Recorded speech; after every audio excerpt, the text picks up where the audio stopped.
Quick recipe presented by NCC Parama. Chicken pakora তৈরি করতে যা যা লাগবে: বোনলেস চিকেন 200 গ্রাম, আদা বাটা 1 চা চামচ, রসুন বাটা 1 চা চামচ, লাল মরিচের গুঁড়া 1 চা চামচ, ধনিয়া গুঁড়া 1/2 চা চামচ, জিরা গুঁড়া 1/2 চা চামচ, গরম মশলা গুঁড়া 1/2 চা চামচ, গোলমরিচ গুঁড়া 1/2 চা চামচ, ধনিয়া পাতা কুচি 1 টেবিল চামচ, ডিম 1টি, বেসন 1/2 কাপ, ময়দা 1/2 কাপ, কর্নফ্লাওয়ার 2 টেবিল চামচ, লবণ স্বাদমতো, তেল পরিমাণ মতো।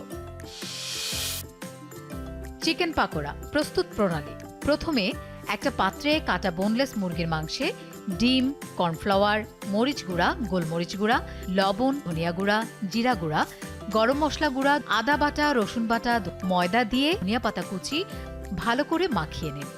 এবার ফ্রাই প্যানে তেল দিয়ে নিন।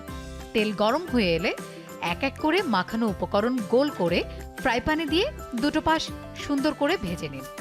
ভাজা হয়ে গেলে উঠিয়ে পরিবেশন করুন স্বাস্থ্যকর ও মজাদার chicken pakora. Quick recipe presented by NCC Parama. উদ্যোক্তাদের স্বাবলম্বী করতে নিজস্ব অর্থায়নে ও বাংলাদেশ ব্যাংকের রিফাইন্যান্স সুবিধায় এনসিসি পরমা নারী স্বাবলম্বী ঋণ।